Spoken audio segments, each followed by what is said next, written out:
4일 오전 0시께 환율이 한때 1,500원을 돌파하며 2009년 금융위기 이후 17년 만에 가장 높은 수준을 기록했습니다. 미국과 이란의 전쟁으로 인한 지정학적 위기가 금융시장으로 확산하고 있는 모양새입니다. 금융시장의 변동성이 확대되는 가운데 사상 최대치를 찍은 비트로 인해 대규모 반대 매매가 속출하는 것 아니냐는 우려도 속출하고 있습니다. 지난달 26일 금융투자협회에 따르면 증권사 예탁증권담보융자액은 잔액은 26조 3,619억 원으로 한 달 새 2,376억 원 증가한 상황입니다. 반대 매매는 투자자가 신용융자나 담보대출로 매수한 주식의 담보 비율이 일정 수준 아래로 떨어졌을 때 증권사가 대출금 회수를 위해 강제 청산하는 절차를 뜻합니다. 반대 매매의 핵심은 채권 회수기 때문에 주문 집행의 우선순위는 속도에 맞춰져 있어 담보 비율을 맞추지 못한 투자자의 경우 반대 매매가 발생할 수 있습니다.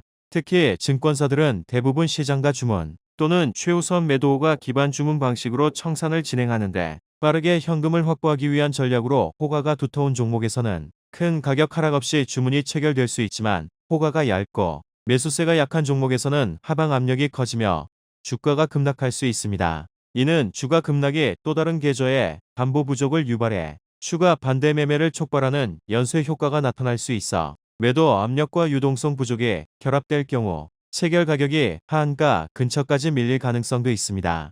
환율도 비상입니다. 환율 상승은 에너지와 원자재 가격 상승으로 이어져 국내 인플레이션 압력 확대로 이어질 수 있습니다. 또 환차손을 우려한 외국인 자금 유출 가능성도 커지며 주식 채권 시장 변동성이 확대됩니다. 기업의 달러 부채 상환 부담과 금융시장 불안이 커질 수 있고 환율 방어를 위한 외환 당국 개입이 늘면 외환 보유액 감소 압력도 발생할 수 있습니다. 오늘 6일 삼성전자, 한화오션, 두산에너빌리티, 기아 등 일부 시총 상위주들이 NXT 시장이 열리자마자 일시적으로 하한가를 기록했습니다.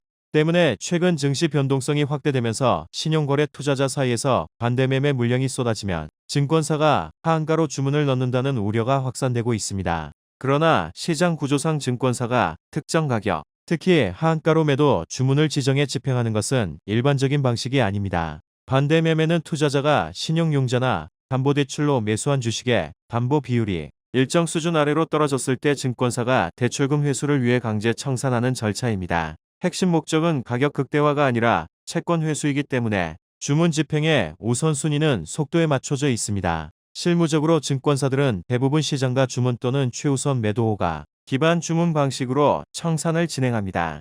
이는 가장 빠르게 현금화를 확보하기 위한 것으로 지정가를 설정해 가격을 기다리는 방식은 거의 사용되지 않습니다. 결과적으로 매수 호가가 충분히 존재하는 종목에서는 큰 가격 충격 없이 체결이 이루어질 수 있지만 유동성이 얇거나 매수세가 약한 상황에서는 연속적인 하방 체결이 발생하며 가격이 급락할 수 있습니다. 특히 장 시작 직후에는 반대매매 물량이 집중되는 경향이 있습니다. 동일 종목에서 여러 계좌의 담보 비율이 동시에 붕괴될 경우 자동 청산 주문이 한 방향으로 쏠리면서 가격 하락 압력이 증폭됩니다. 이 과정에서 주가 급락이 또 다른 계좌의 담보 부족을 유발해 추가 반대 매매를 촉발하는 연쇄 효과가 나타날 수 있습니다.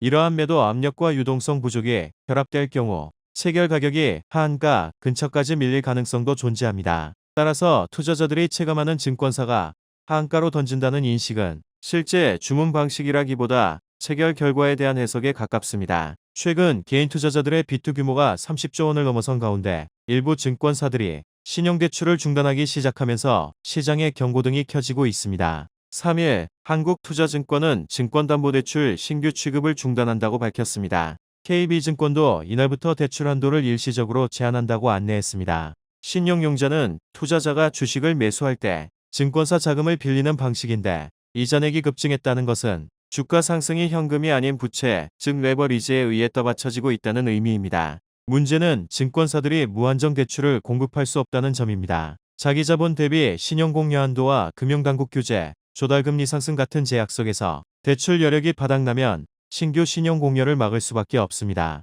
실제로 일부 증권사들이 대출을 중단하는 것은 시장이 과열 구간에 진입했음을 보여주는 신호로 해석됩니다. 특히 위험한 대목은 주가가 조정받을 경우 발생할 수 있는 반대 매매입니다. 신용융자로 매수한 주식은 담보 비율이 일정 수준 아래로 떨어지면 증권사가 강제로 매도하게 되는데 주가 하락이 반대 매매를 부르고 반대 매매 물량이 다시 추가 하락을 만들어 연쇄 충격으로 이어질 수 있습니다. 여기에 신용융자가 급증하면 투자자뿐 아니라 증권사 자체도 위험해질 수 있습니다.